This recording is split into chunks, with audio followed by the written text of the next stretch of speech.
우리 다 함께 찬송가 183장 찬송합니다. 찬송가 183장입니다.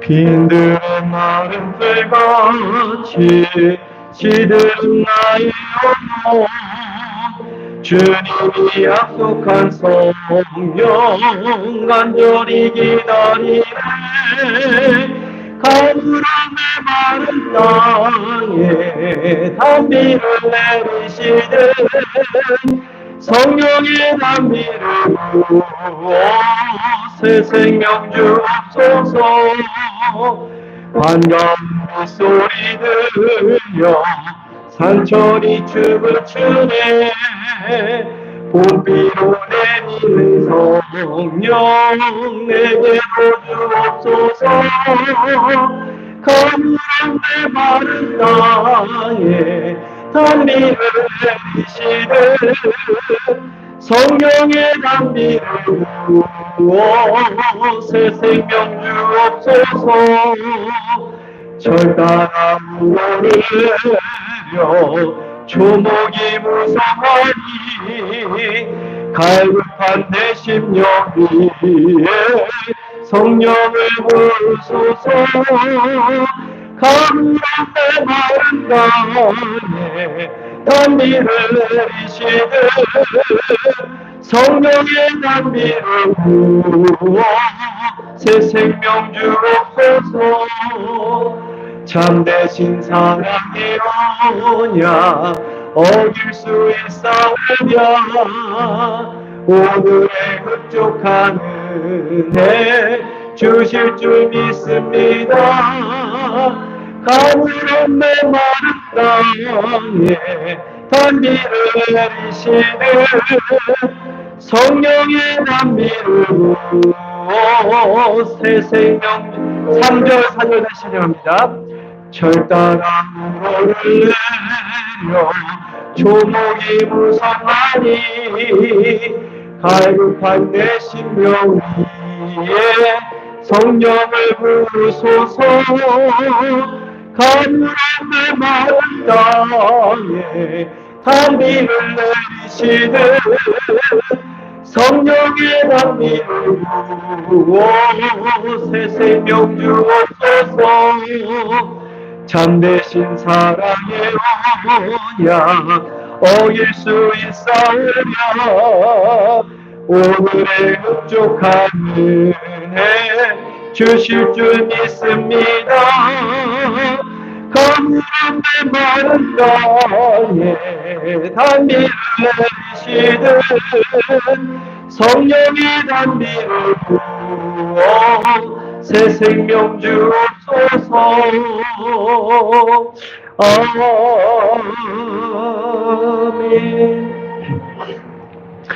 찬송가 407장입니다.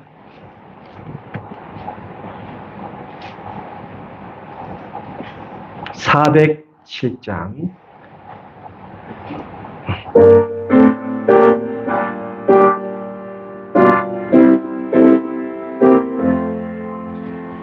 구주와 함께 나 주었으니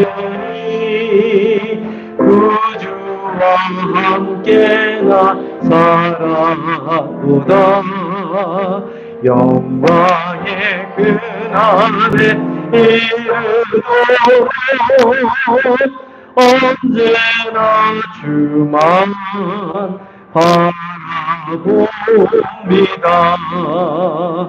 언제나 주는 날 사랑하사 언제나 새 생명 주시나니 영광의 그날에 이르도록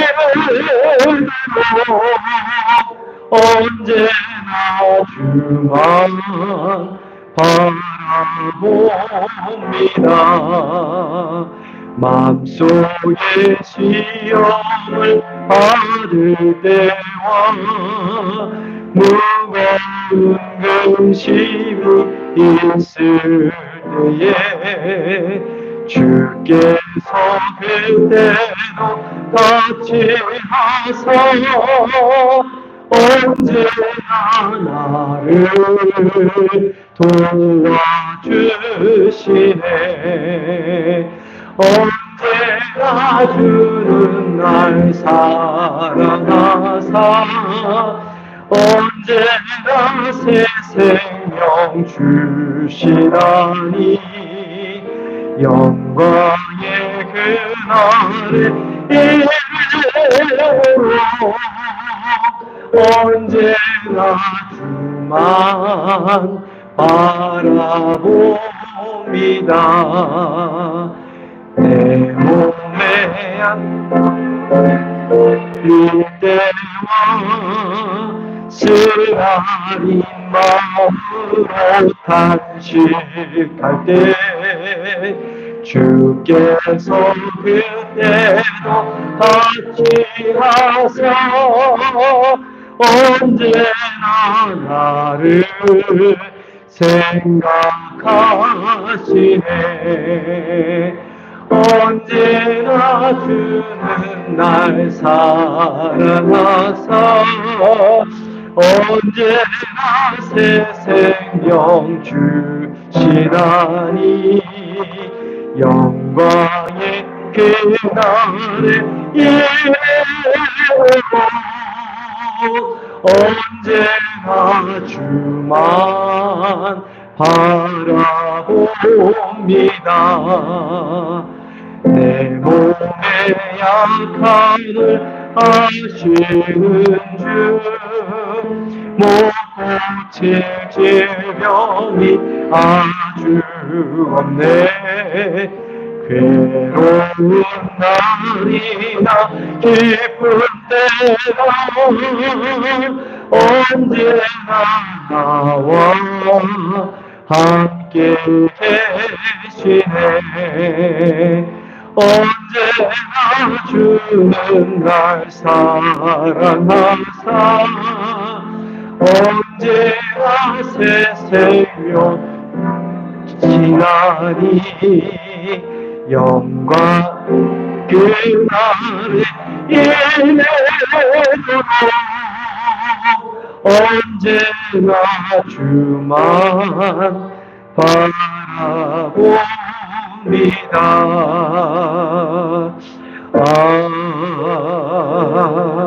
아멘.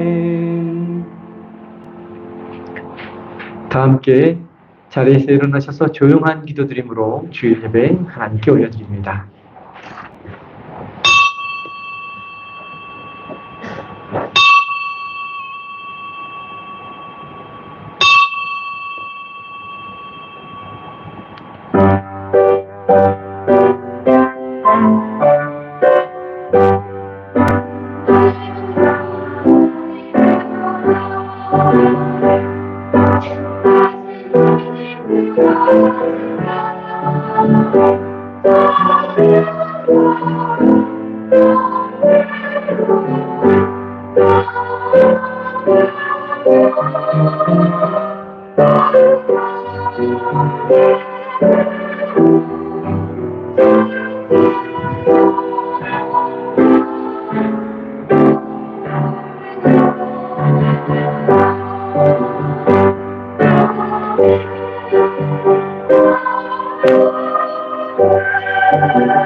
너는 마음을 다하여 여호와를 신뢰하고 내 명철을 의지하지 말라.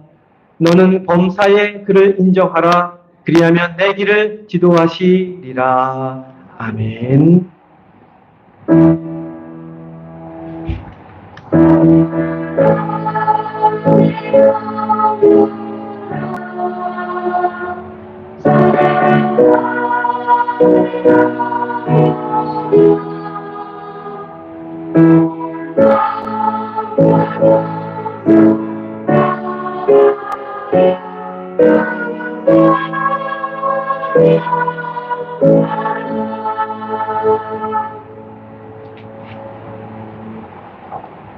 다 함께 경배와 찬양, 예수 우리 왕이여 찬양합니다.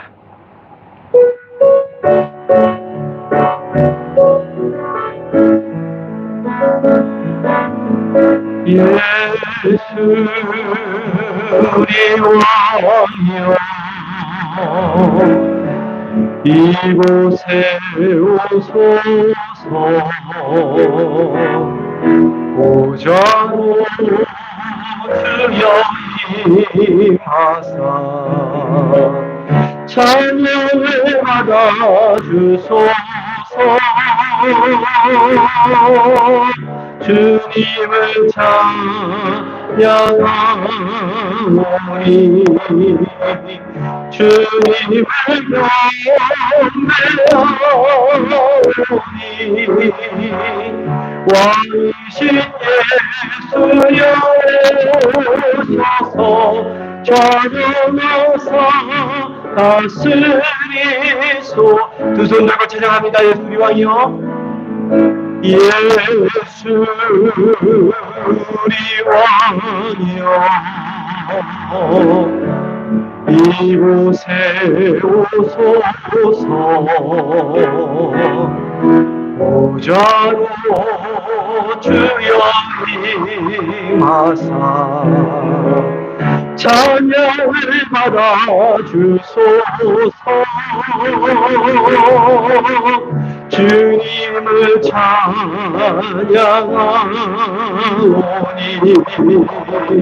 주님을 경배하오니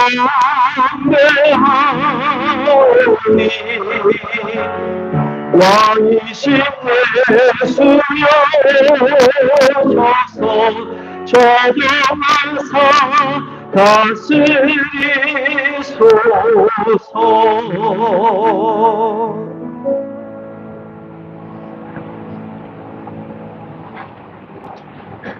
교동은 42번 시편 98편에 있는 말씀 교독해서 봅니다.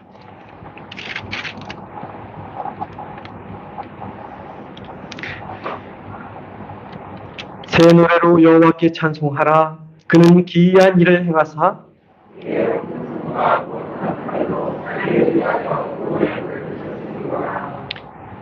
여호와께서 그의 구원을 알게 하시며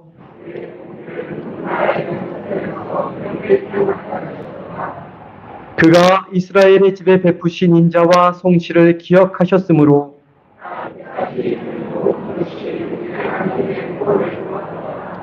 온 땅이여 여호와께 즐거이 소리칠지어다. 수금으로 여호와를 노래하라. 나팔과 호각소리로 왕이신 여호와 앞에 즐겁게 소리칠지어다.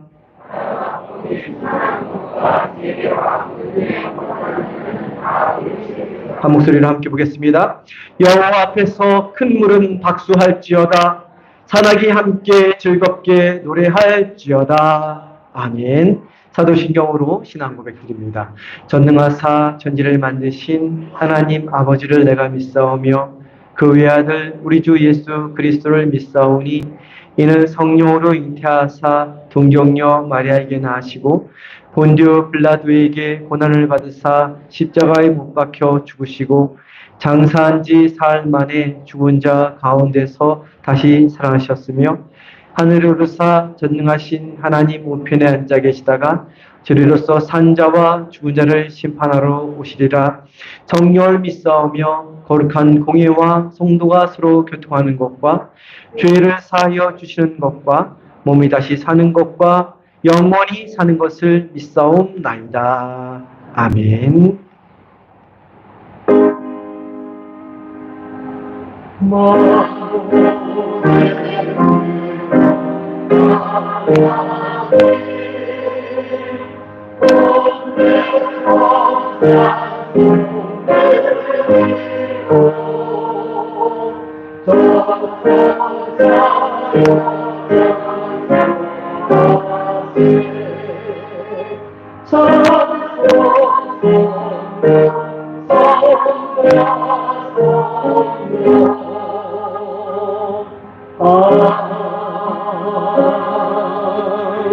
아멘.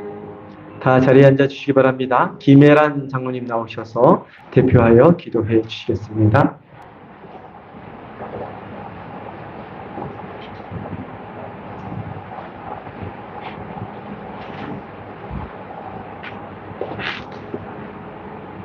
하나님 역사하신 아버지 하나님, 자비로우신 우리 하나님 아버지, 겨울 풍경의 기간에도 상위 성도님들을 지켜주시고 은혜 가운데 구원해 주시며 감사를 드립니다.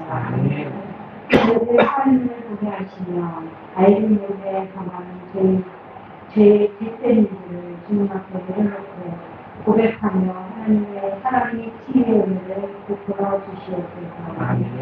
그래서 우리 모든 성도님들이 삶이 주님 앞으로서 가까이 임하는 저희들 되게 하여 주시옵소서. 상계랑 주님의 값으로 이렇게 귀한 시간을 태우셨다며 이제랑을 통하여 이웃과 형제자매를 사랑하는 사랑이 계산되게 하옵소서. 몸이 불편하고 연약한 성도님들의 치유에 숨기며 은혜 내려 주셔서 완전히 온전하게 회복될 수 있도록 역사하여 주시옵소서. 무더운 날씨에 연로하신 저희 장로님들, 목사님들, 권사님들 붙들어 주시고 지치지 않게 인도하여 주시옵소서. 주님 이제라는 언제나 일반자에게 주님과 동행하는 빛을 바라는 구원의 제자로 세우시고 하나님의 영광이 상류 지역에 구석구석 선포되어지게 역사하여 주시옵소서. 전쟁과 테러와 기근, 전염병으로 신음하는 이들에게 주님의 수막이 빛이 임하게 하옵소서. 인간의 자만한 불안, 무관함으로 만봉주의에 빠지는 그런 육체 만민으로 인하여 하나님께서 아름답게 세워주신 우리가 사는 이 땅이 병들어가고 있습니다. 주님 회복의 은혜를 임하여 주시고 우리의 자손들이 아름다운 이 땅에서 삶이 풍족하게 이루어지게 역사하여 주시옵소서. 이 시간 목사님을 위해 기도합니다. 주님의 권능으로 태어나는 목사님 영광에게 강건한 것 들어주시고 성령 충만케 하옵소서. 주님의 말씀이 선포되어 있고 심령이 변화되어 헌신과 순종을 이룬 시간 되게 하시며 세우신 교회를 위해 충성하는 성도들을 기억하시고 차량으로 주관으로 성가대로 안내로 수고하시는 모든 수고의 봉사들이 하나님 앞에 임한 그날까지 변함이 없게 이끌어 주시옵소서. 드리는 예배가 모두의 성공자가 되게 하여 주시고 우리가 온전히 신령과 진정으로 드리는 예배가 되게 하여 주시옵소서. 기도 가운데 함께 하시는 예수 그리스도의 이름으로 감사하며 간절히 기도 올려옵나이다. 아멘.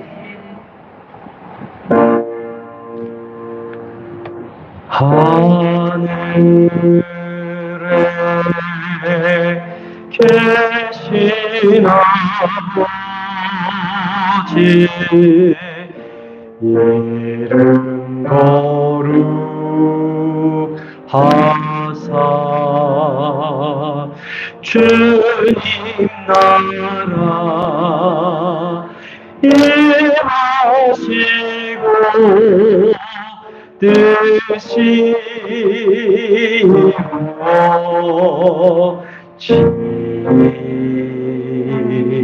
이루어지이다. 일용할 양식 주시고 우리들의 근죄 다 용서하옵시고 또 시험에 들게 마시고 악에서 구원하소서. 대개 주의 나라 주의 권세 주의 영광 영원히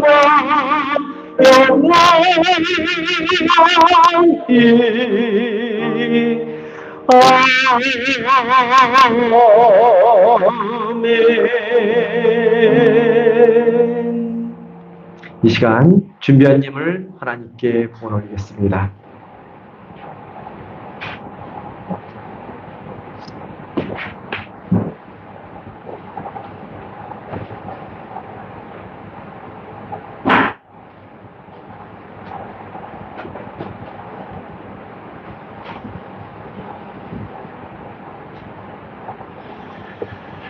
우리 삶의 주인이 되시며 구원자가 되신 하나님, 귀한 날 원근 각처에 흩어져 있는 상리의 식구들을 한자리에 불러주시고 예배하며 하나님께 찬송과 존귀와 영광을 올려드리게 하시니 감사를 드립니다.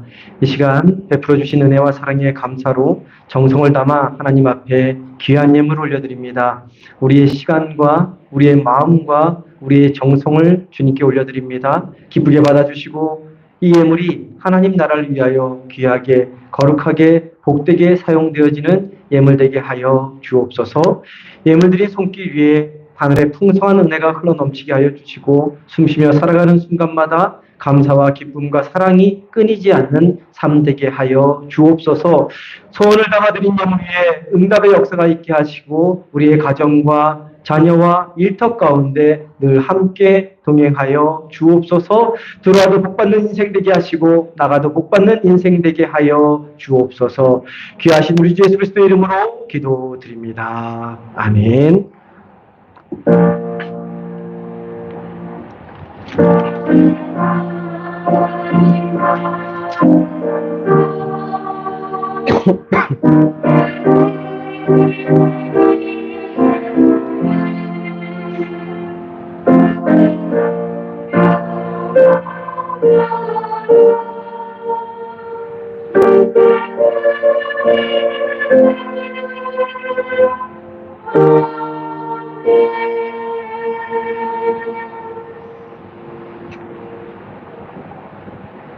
네, 귀하고 복된 날 주님의 성전에 나오신 성도님들을 환영하고 축복합니다. 우리 옆에 계신 분들과 앞뒤 계신 분들과 인사합니다.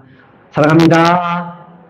네, 축복합니다. 할렐루야, 잘 오셨습니다. 감사합니다. 오늘 최경 권사님 오랜만에 함께 예배드립니다. 최경 권사님 위해서 축복하며 찬양합니다. 예. 하나님께서 당신을 통해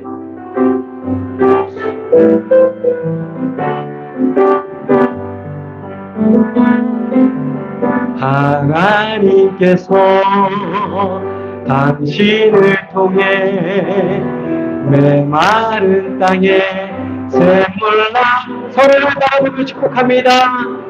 가난한 영혼 목마른 영혼 당신을 통해 주 사랑하기 원하네. 아멘. 네. 코로나가 이렇게 점점 확산되고 있고 또 무더위가 갈 줄 알았는데 또 계속 지속이 됩니다. 그래도 한 주, 두 주 안에는 무더위가 꺾이겠죠. 건강 조심하시고 예배 시 마스크 착용해 주시기 바랍니다. 코로나가 더 심각해지지 않으면 9월 첫 주부터 가을 대신방 시작하려고 합니다. 좀 일찍 시작하는데요. 좀 여유를 갖고 하려고 합니다. 뭐 빠르게 가을 대신방 하는 게 아니라 한 주 한 주 속해마다 돌아가면서 이렇게 신방을 할 예정입니다. 저희 집사람하고 저하고 각 가정 방문해서 신방할 예정입니다. 숙장님들께서 아래 그 9월 첫 주 사랑 속으로부터 시작해가지고 10월 넷째 주 추수감사절 전후에 끝내려고 하는데 충성 온유 절제 속 한 2달 걸쳐서 9, 10, 10월 2달이죠. 예. 이렇게 숙회를 하려고 합니다. 속회 신방이 아니라 숙회마다 가정별 신방을 하려고 합니다. 바꾸기 원하는 속은 일정이 안 맞는 속은 미리 좀 말씀해 주셔서 속을 바꾸어서 그렇게 신방 일정 잡아서 올 가을 보내겠습니다. 예. 그다음에 연천지방에 광고 하나 더 있습니다. 남선교회 주관으로 우리 온 교 함께 모여서 교회 주변을 정리하려고 합니다. 막 풀이 무성하게 여기저기 많이 자라 있는데요. 8월 26일 돌아오는 토요일 7시부터 좀 너무 덥더라고요. 좀만 지나면 더우니까 좀 일찍 오셔서 시간 되시는 분은 7시부터 오셔가지고 빨리 끝내고 쉬는 게 훨씬 더 나을 것 같아서 이렇게 7시부터 오실 수 있는 분들은 오셔서 교회 주변 정리 함께 해 주시기 바랍니다. 연천지방의 은혜롭고 평화로운 지방 되도록 기도해 주시고 아프신 우리 한우들을 위해서 잊지 말고 기도해 주시기를 바랍니다. 찬송가 384장 찬송합니다.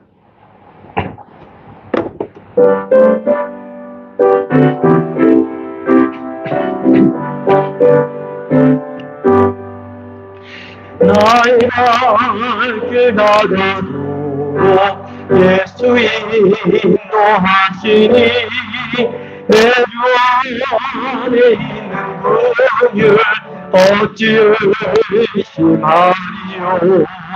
믿음으로 사는 자는 하늘이 하겠네. 무슨 일을 만나든지 만사형통하리라. 무슨 일을 만나든지 만사형통하리라.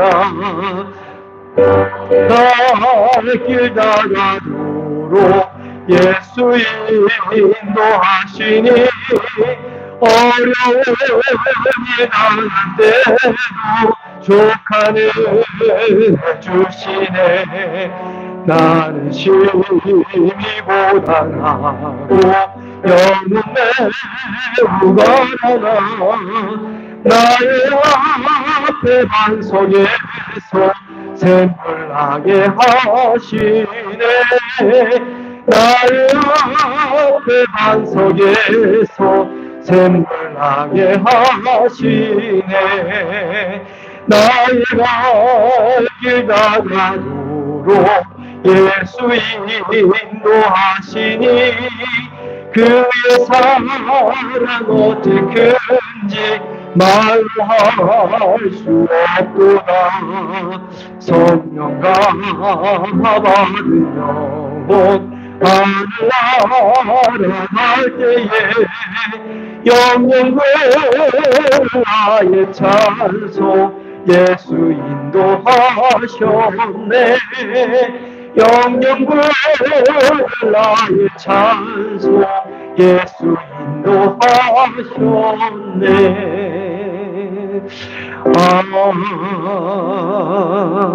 아멘. 오늘 우리에게 주시는 하나님의 말씀은 사무엘하서 2장 1절부터 7절까지 말씀입니다. 제가 가진 성경으로는 구약성경 449면 사무엘하서 2장 1절부터 7절까지 말씀입니다.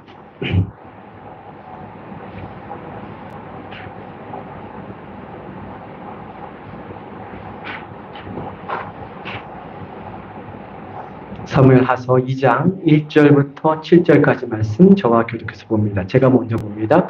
그 후에 다윗이 여호와께 여쭈어 아뢰되 내가 유다 한 성읍으로 올라가리이까. 여호와께서 이르시되 올라가라. 다윗이 아뢰되 어디로 가리이까. 이르시되 헤브론으로 갈지니라.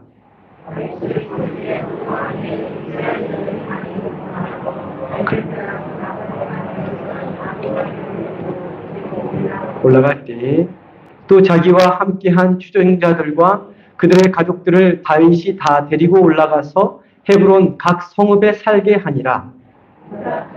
와서 거기서 다윗에게 기름을 부어 유다 족속의 왕으로 삼았더라. 어떤 사람이 다윗에게 말하여 이르되 사울을 장사한 사람은 길르앗 야베스 사람들이니이다 하매 다윗이 길르앗 야베스 사람들에게 전령들을 보내 그들에게 이르되 너희가 너희 주 사울에게 이처럼 은혜를 베풀어 그를 장사하였으니 여호와께 복을 받을지어다. 이 일을 하였으니 이제 여호와께서 은혜와 진리로 너희에게 베푸시기를 원하고 나도 이 선한 일을 너희에게 갚으리니. 함께 읽겠습니다. 이제 너희는 손을 강하게 하고 담대히 할지어다. 너희 주 사울이 죽었고 또 유다 족속이 내게 기름을 부어 그들의 왕으로 삼았음이니라 하니라. 아멘. 성가대의 찬양이겠습니다.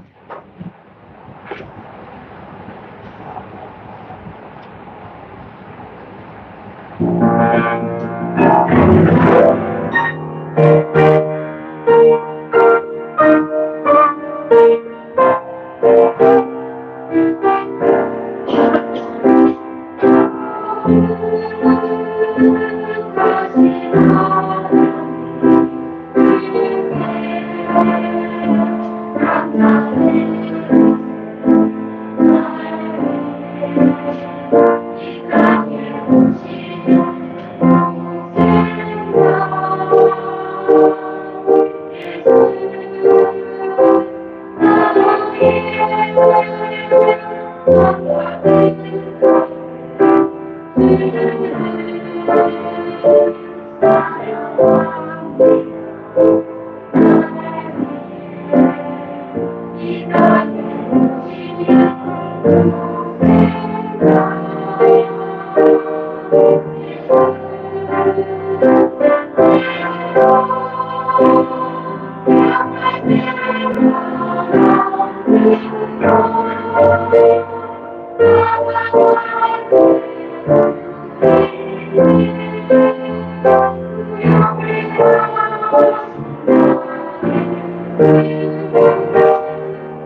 하나님께 영광의 박수 올립니다. 네, 귀한 찬양팀가들에게 큰 격려의 박수 보내시기 바랍니다. 감사합니다. 기도합니다.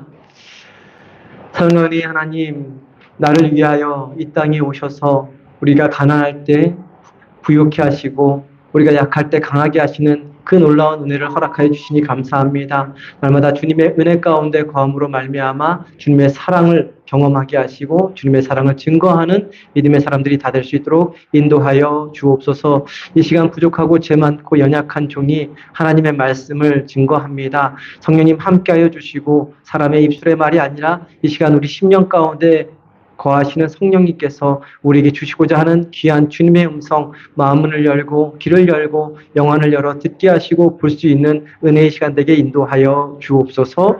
귀하신 우리 주 예수 그리스도의 이름으로 기도드립니다. 아멘.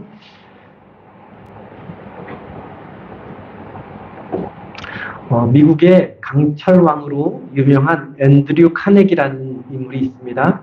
세계 최고의 부호 중에 한 사람이었고 자료를 보니까 1900년 초반 사람인데 미국의 그 1년의 예산에 버금가는 그 자산을 가지고 있었다고 얘기합니다. 엄청난 부자였고 또 자선 사업가로 잘 알려진 인물입니다. 우리 카네기 홀 들어보셨죠? 예, 카네기 홀을 만든 사람이고 수많은 자선 사업을 했던 사람입니다. 근데 앤드류 카네기의 집무실 한쪽에는 낡고 커다란 그림 한 점이 평생 동안 걸려 있었다고 합니다. 그 그림은 커다란 나룻배 한 척이 썰물에 자초되어서 모래사장에 아무렇게나 뒹굴어져 있고 배를 젓는 놈과 힘없이 배전에 걸려있는 그러한 모습의 사진입니다. 그림입니다. 언뜻 보면 아주 절망스럽고 우울하게 보이는 그림입니다. 게다가 이 그림은 유명 화가가 그린 그림이 아닙니다. 거대한 부호의 집무실에 유명 화가의 그림이 걸려져 있을 만한데 유명 화가가 아니라 아주 이름도 없는 그런 화가의 그림입니다. 세계 최고의 부호였던 사람이 그것도 이름 없는 무명 화가의 절망적이고 암담하고 우울한 그림을 왜 자신의 집무실에 그것도 평생 동안 걸어놓은 것일까요? 이 그림은 카네기가 젊은 시절 세일즈맨으로 피곤하고 지친 몸을 이끌고 이 집 저 집을 돌아다니며 물건을 팔고 살았던 그러한 가난한 힘든 어려웠던 시절이 있었는데 물건을 팔러 간 어느 노인집에 걸려있던 그림이었다고 합니다. 근데 그 절망적이고 암담하고 우울한 그림 밑에 그림 아래에 다음과 같은 글귀가 쓰여 있는 것을 발견하게 됩니다. 반드시 밀물이 들어온다 라는 글귀를 발견합니다. 다른 집을 돌면서 물건을 판매하면서도 이 그림이 새겨져 있던 글귀가 카네기의 머릿속에서 떠나지 않았다고 합니다. 그래서 노인집에 다시 들러서 다음과 같이 말을 합니다. 할아버지가 세상을 떠날 때에 이 그림을 저에게 주세요. 제가 잘 보관할 뿐만 아니라 제 좌우명으로 삼고 살겠습니다. 라고 이야기합니다. 이 젊은 청년의 요청을 기특하게 여긴 할아버지는 후에 그 그림을 카네기에게 건네주었습니다. 그리고 그 그림을 건네받은 젊은 카네기는 미국의 철광왕이 된 노년에 이르기까지 그 무명 화가의 그림을 자신의 집무실에 걸어놓고 인생에 어려움이 생길 때마다 이 그림을 보며 위안을 삼았다고 합니다. 사업의 위기를 맞거나 절망의 순간이 다가오거나 여러 일로 지쳐 있을 때마다 카네기는 이 그림과 이 그림 아래에 있는 글귀 반드시 밀물이 들어온다라는 그 구절을 되뇌이며 참고 인내하며 기다렸다고 합니다. 록펠러 같은 미국의 부호들과는 다르게 카네기는 정직하게 부를 축적하였고 축적한 부의 대부분을 세상에 고스란히 다시 다 환원하고 나눈 인물로도 유명합니다. 한번 그림을 보여주시겠습니까? 네, PPT 그림 보여주시겠습니까? 이 그림입니다. 예, 이 그림을 보고 그랬던 거죠. 이 그림 아래에 조그맣게 되어 있는데 이 그림 아래에 있는 글귀처럼 믿음으로 사는 사람에게도 반드시 밀물 때가 옵니다. 내 삶이 아무리 모래와 진흙구덩이에 박혀있고 나 스스로 할 수 있는 것이 아무것도 없는 저런 낡은 배처럼 보일 수 있으나 하나님께서 반드시 밀물을 보내주십니다. 그래서 다시 망망대해를 항해할 수 있게 해주십니다. 우리에게 필요한 것은 하나님께서 밀물을 보내주실 때까지 인내하며 기다리는 것입니다. 절망하지 않고 포기하지 않고 신뢰하며 하나님의 때를 기다리는 것입니다. 그래서 그 인내하고 기다리며 내게 주어진 삶을 포기하지 않고 최선을 다해 살아갈 때 넓은 세상을 향해 항해할 준비를 할 때 하나님이 우리에게 반드시 밀물을 보내주실 것입니다. 드넓은 세상을 향해 힘차게 살아갈 수 있도록 우리를 이끌어 가실 것입니다. 저를 한번 따라해 보시기 바랍니다. 하나님이 반드시 밀물을 보내주신다. 네, 하나님은 반드시 밀물을 보내주십니다.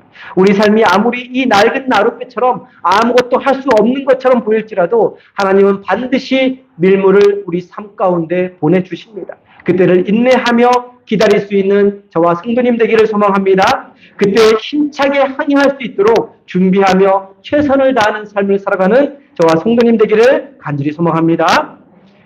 오늘 우리가 함께 읽은 말씀은 드디어 다윗이 유다 지파의 왕이 된 것을 알려주는 말씀입니다. 다윗은 이미 청소년 시절이었던 15살에 사무엘 선지자로부터 고향 베들레헴에서 이스라엘의 왕으로 기름 부음을 받았습니다. 하나님이 사울왕과 그의 가문을 버리고 이세 가문의 막내 아들이었던 다윗을 선택하여 기름 부어 왕으로 세워 주신 것입니다. 그러나 다윗이 왕이 되기까지는 오랜 시간을 기다려야 했습니다. 사무엘 선지자로부터 왕으로 기름 부음을 받은 지 15년의 시간이 지난 후 30세가 되었을 때 다윗은 헤브론에서 유다 지파의 왕이 된 것입니다. 그런데 유다 지파의 왕이 된 것인지 전체 이스라엘의 왕이 된 것은 아닙니다. 나머지 11지파를 포함한 전체 이스라엘의 왕이 되기까지는 그로부터 7년 6개월의 시간이 더 필요했습니다. 함께 읽지는 않았지만 11절 말씀에 그 기간이 나오는데 왜 7년 6개월의 시간을 더 기다려야 했는지는 다음 주에 살펴보려고 합니다. 오늘 함께 읽은 말씀은 우리에게 하나님의 때를 기다리면서 고난과 시련, 훈련과 연단을 통해 결국 유다 지파의 왕이 된 다윗의 삶을 돌아보게 해줍니다. 오늘 말씀을 보면서 하나님의 때와 하나님의 방법을 끝까지 기다린 다윗의 신앙의 모습은 어떤 모습이었는지 함께 살펴볼 수 있습니다. 먼저 우리 1절 말씀 한 목소리로 봅니다. 1절입니다. 함께 봅니다. 그 후에 다윗이 여호와께 여쭈어 아뢰되 내가 유다 한 성읍으로 올라가리이까 여호와께서 이르시되 올라가라. 다윗이 아뢰되 어디로 가리이까 이르시되 헤브론으로 갈지니라. 2장 1절 말씀 처음에 뭐라고 되어 있습니까? 그 후에라는 말로 시작이 됩니다. 여기서 그 후에는 사울왕이 죽고 난 그 이후를 말합니다. 마침내 사울왕의 시대가 끝난 것입니다. 그리고 이제 다윗왕의 시대가 새롭게 열린 것입니다. 이것을 알려주는 것이 바로 그 후에라는 표현입니다. 앞서 말씀드렸듯이 다윗은 15살에 하나님으로부터 선택을 받았습니다. 그래서 자신의 고향 베들레헴에서 왕이 될 것이라는 예언과 함께 사무엘 선지자로부터 기름 부음을 받았습니다. 그렇기 때문에 다윗은 이미 15살 때부터 자신이 왕이 될 것이라는 사실을 분명히 알고 있었습니다. 무엇보다도 하나님이 친히 자신을 택하여 이스라엘의 왕으로 세우려 했던 것인데 이것은 반드시 이루어질 하나님의 약속이었던 것이죠. 이처럼 다윗은 자신이 반드시 왕이 될 것이라는 것을 이미 어려서부터 알고 있었지만 조급하게 서툴거나 초조해 하지 않았습니다. 시간을 자기 때에 맞추려 하지 않았습니다. 물론 다윗 역시 우리와 똑같은 성정을 지닌 사람인지라 참을성이 부족했고 충동적이기도 했습니다. 극한의 상황에서 살아남기 위한 처세술과 세속적인 방법도 잘 알고 있었고 또 사용하기도 했습니다. 그러나 오랜 기간 사울왕의 추격을 피해 도망자, 나그네, 망명자 신세로 살아가면서 하나님의 음성, 하나님의 뜻을 벗어나서 살아갈 때 자신의 삶이 얼마나 비참해지는지, 얼마나 심각한 궁지로 몰리는지 경험해 보았습니다. 자신의 판단, 생각, 감정대로 살 때 잠시 유익할 수 있습니다. 편안하고 모든 것이 잘 풀리는 것 같았지만 얼마 지나지 않아 결국에는 미로에 빠지고 함정에 빠지고 구덩이에 빠져서 허우적대는 자신의 모습을 분명하게 경험해 보았고 잘 알고 있었습니다. 그런 고난과 시련, 훈련과 연단의 과정을 거치면서 자신을 돌아보고 반성하면서 다윗은 점점 하나님의 마음을 품은 자가 되어갔고 점점 더 하나님의 마음에 합한 자가 되어갔던 것입니다. 다윗은 자신이 원하기만 했다면 지금보다 훨씬 일찍 이스라엘의 왕으로 등극할 수 있었던 기회들이 있었습니다. 사울왕을 2번이나 죽일 수 있었던 절호의 기회가 있지 않았습니까? 그러나 다윗은 인간적인 좋은 기회가 왔다고 해서 덥석 그 기회를 붙잡지 않았습니다. 왜냐하면 하나님의 때와 기름 부음 받은 자에 대한 신앙이 있었기 때문이죠. 오히려 하나님이 다윗 자신을 왕으로 세울 때까지 내가 왕이 되는 것이 아니라 다윗 자신을 하나님이 왕으로 세울 때까지 기다리고 기다렸습니다. 떠돌아다녔고 도망다니면서 굴에도 숨고 여기저기도 신세도 지면서 때로는 원수의 땅인 블레셋 땅으로 미친 척하며 피난하면서 그렇게 광야로 도망다니면서 10여 년이 넘는 세월 동안 인내하면서 기다렸던 것이죠. 그 기다림 끝에 이제 마침내 하나님의 때가 완성되는 시기가 오게 된 것입니다. 하나님의 방법으로 문제가 해결되었고 하나님이 원하시는 때가 온 것입니다. 다윗은 그때까지 참고 인내하며 기다렸던 것이죠. 이것이 바로 그 후에라는 말 속에 숨어있는 다윗의 신앙인 것입니다. 저와 성도님에게도 하나님이 해결하실 때까지 기다리고 인내하는 신앙이 있어야 합니다. 그러나 많은 사람들이 하나님의 때를 기다리지 못하고 인간적인 처세술, 인간적인 방법, 세상적인 방법으로 하나님의 때를 앞당기려 그렇게 살아갑니다. 믿음 좋은 사람이라도 예외가 되지 않지요. 믿음의 조상 아브라함이 그랬습니다. 하나님은 아브라함이 100세가 될 때 이삭을 주시고자 했습니다. 하나님의 계획이었습니다. 그러나 아브라함은 그때를 기다리지 못합니다. 그래서 여정 화가를 취해서 그의 나이 86세 때 이스마엘을 낳게 됩니다. 그 결과 이삭의 후손과 이스마엘의 후손이 원수지간이 되고 맙니다. 무엇보다도 이스마엘의 후손들이 무슬림, 아람 민족이 되어서 역사 속에서 이삭의 후손을 끝없이 괴롭혀 왔습니다. 지금도 중동 지역에서 일어나는 수많은 문제들은 바로 이삭의 후손과 이스마엘 후손 사이에서 벌어지는 문제들인 것이죠. 사무엘의 아버지 엘가나도 그랬습니다. 하나님의 때를 기다리지 못하고 두 번째 아내 분인날을 얻어서 자녀를 생산합니다. 그로 인해서 사무엘의 어머니 한나가 얼마나 고통을 받고 그 가정에 말할 수 없는 갈등이 쌓여갔습니까? 하나님의 때를 기다리지 못함으로 한 가정이 망가질 뻔했던 것이죠. 이스라엘 민족의 기원이 되는 야곱은 어머니 리브가와 함께 하나님의 때를 기다리지 못하고 에서로부터 장자의 축복권을 가로챘습니다. 그 결과 야곱은 바단 아람으로 도망쳐서 외삼촌 라반에게 20년이 넘는 시간 동안 연단을 받아야 했습니다. 또한 어머니 리브가는 사랑하는 아들 야곱을 그 이후로 20년이 지난 그 이후로 또 두 번 다시 보지도 못하고 먼저 세상을 뜨고 말았던 것이죠. 인간적인 방법, 세상적인 방법, 처세술을 사용하면 당장 눈앞에 원하는 것을 얻을 수는 있습니다. 당장은 나에게 위로울 수 있고 무엇인가 이득을 얻는 것 같고 내가 원하는 대로 이루어지니 만족을 누리며 행복한 순간을 보낼 수는 있습니다. 그러나 그 결과는 항상 비참할 뿐입니다. 갈등과 싸움과 문제만 일어나게 됩니다. 하지 않아도 되는 고생을 스스로 겪게 됩니다. 성경 어디를 살펴보아도 마찬가지입니다. 하나님의 때를 기다리지 못하고 하나님의 방법이 아닌 인간적인 방법을 사용하고 처세술을 사용해서 잘된 사람, 결과가 좋은 사람은 성경 전체를 다 뒤져본다 해도 단 한 사람도 찾을 수 없습니다. 신앙은 처음부터 끝까지 기다리는 것입니다. 내 때가 아닌 하나님의 때를 기다리는 것입니다. 또한 신앙은 처음부터 끝까지 하나님의 뜻을 따라 사는 것입니다. 내 뜻이 아닌 하나님의 뜻을 따라 사는 것, 내 방법, 내 계획, 내 생각이 아닌 하나님의 방법, 하나님의 계획, 하나님의 생각대로 사는 것, 그것이 바로 신앙인 것이죠.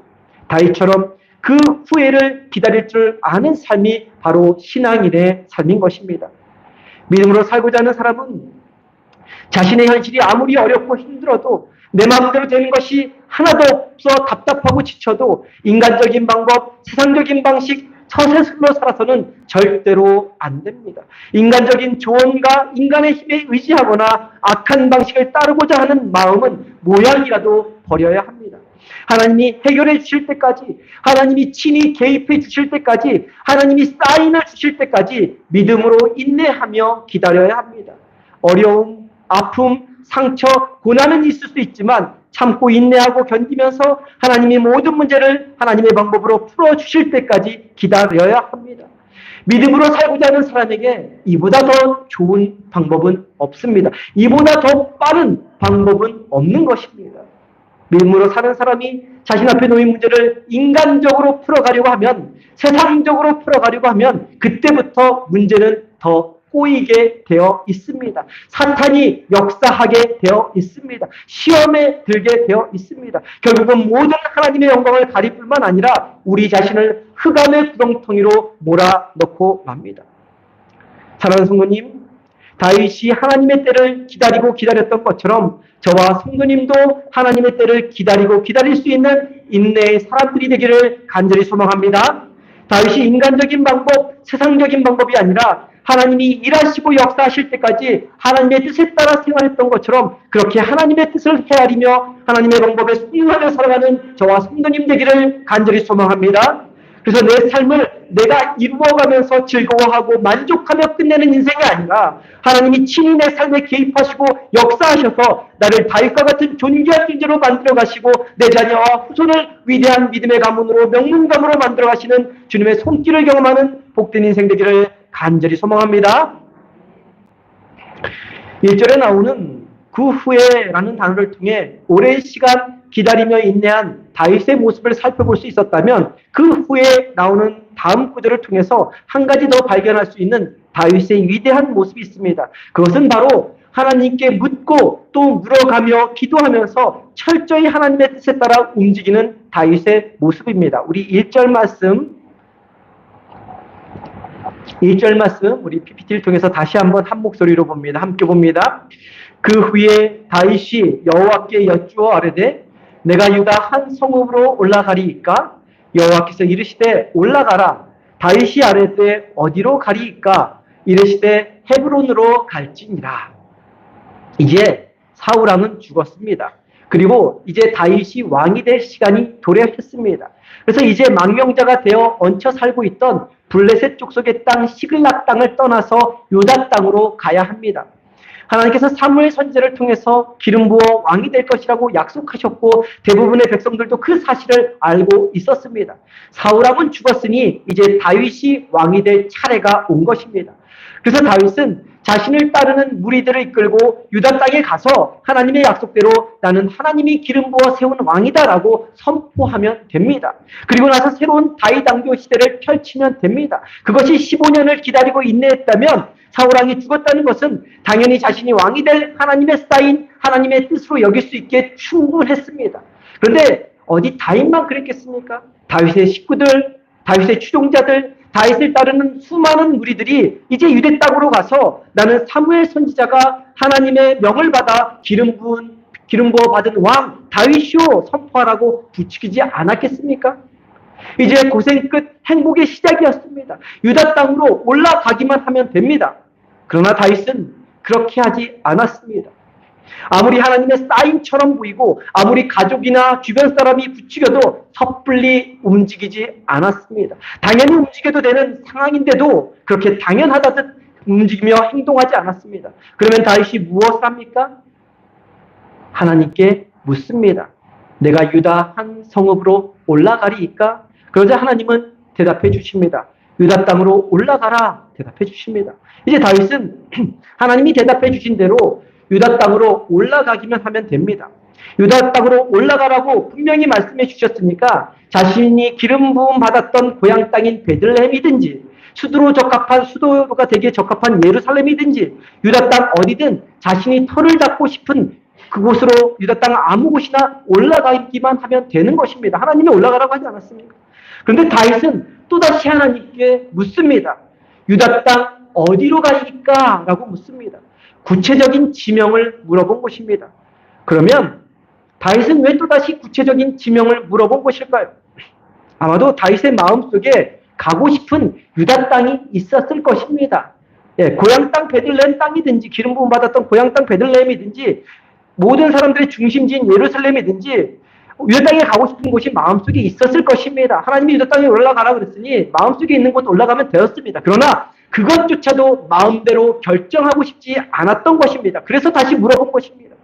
다윗이 어디로 가리까 묻자 하나님께서 구체적으로 지명을 대답해 주십니다.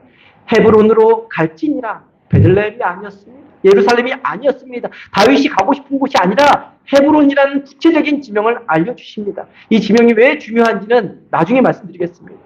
우리는 여기서 당연한 것도 하나님께 묻는 다윗을 보게 됩니다.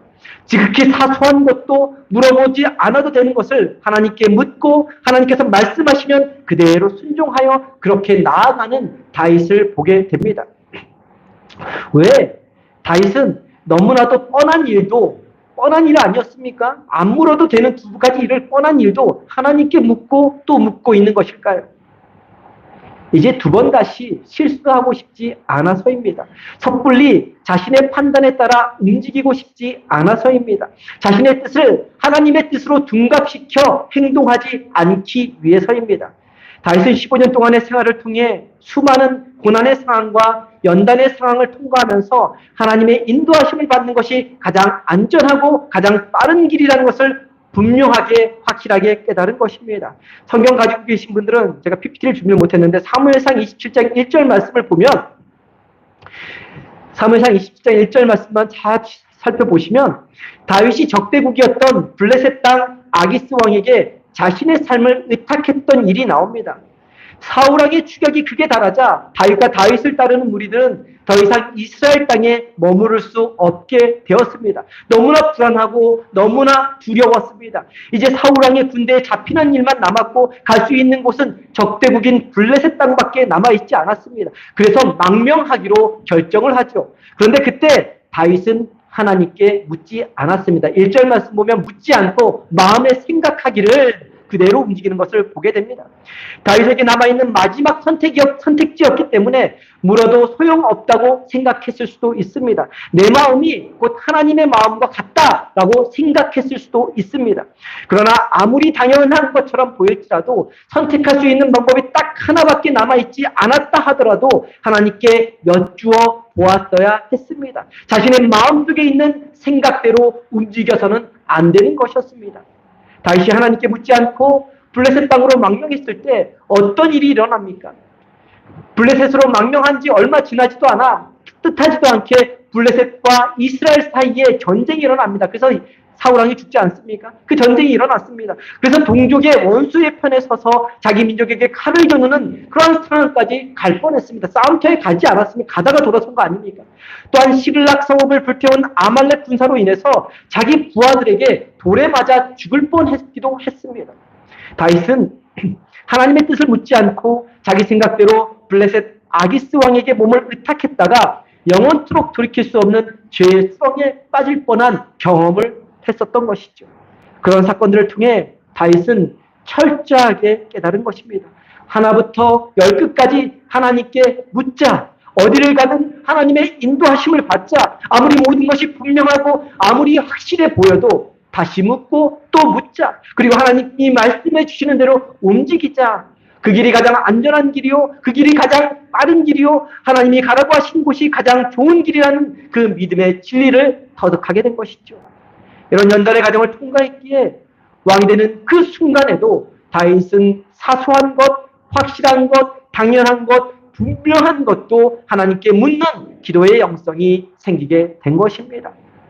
잠언서 14장 12절에 보면 다음과 같은 말씀이 나옵니다. 우리 한 목소리로 볼까요? PPT를 통해서 잠언 14장 12절 말씀 한 목소리로 봅니다. 어떤 길은 사람이 보기에 바르나 필경은 사망의 길입니다. 그렇습니다. 분명히 내가 볼 때는 저 길이 맞는 것 같습니다. 저 길로 가면 대박이 날 것 같습니다. 저 길로 가면 만사형통할 것 같습니다. 근데 오히려 그 길이 쪽박을 차는 길이 됩니다. 분명히 사는 길 같아서 갔는데 사망의 길이 되는 것이죠.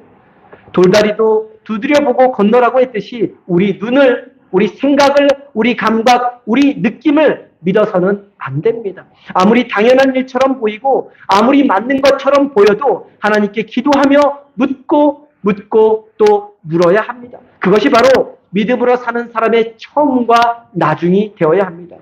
그래서 사도 바울 선생님도 빌립보서를 통해 우리에게 다음과 같이 말씀해 주신 것입니다. 빌립보서 4장 6절 7절 말씀 우리 한 목소리로 보겠습니다.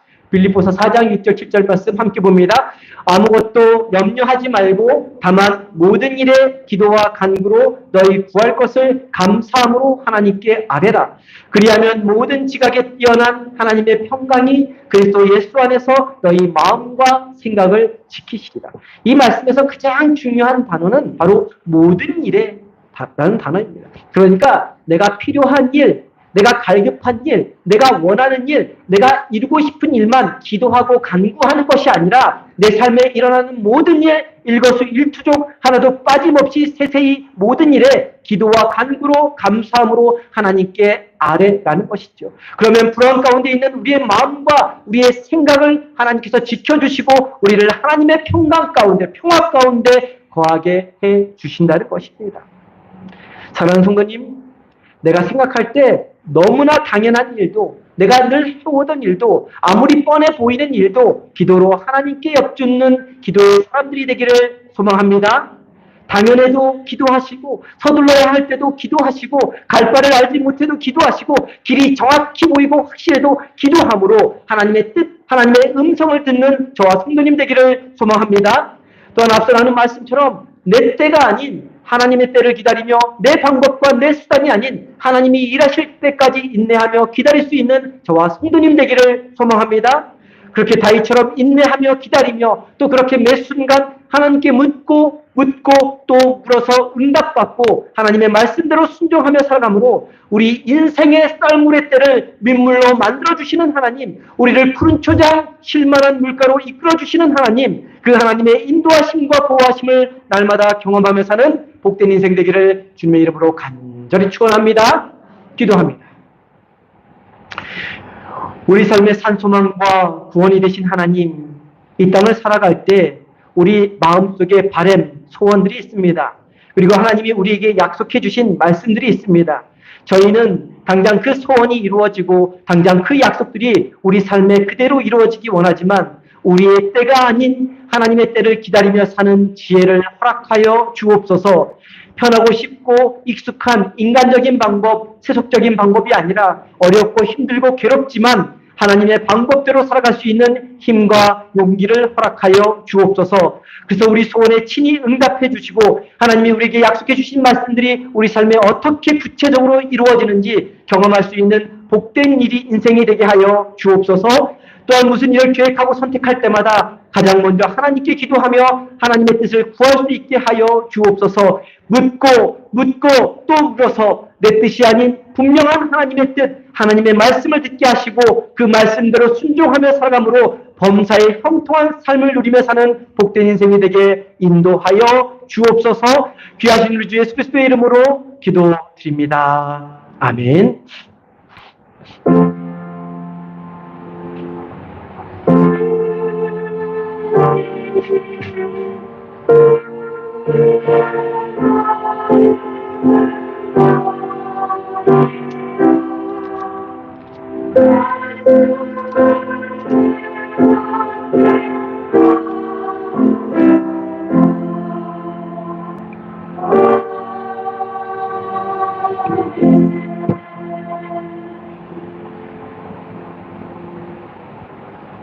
다 함께 자리에서 일어나셔서 찬송가 365장 찬송합니다.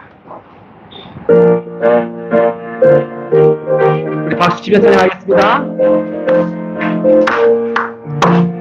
마음속에 근심 있는 사람 주 예수 앞에 아뢰어라. 슬픈 마음 있을 때라도 주 예수께 아뢰라.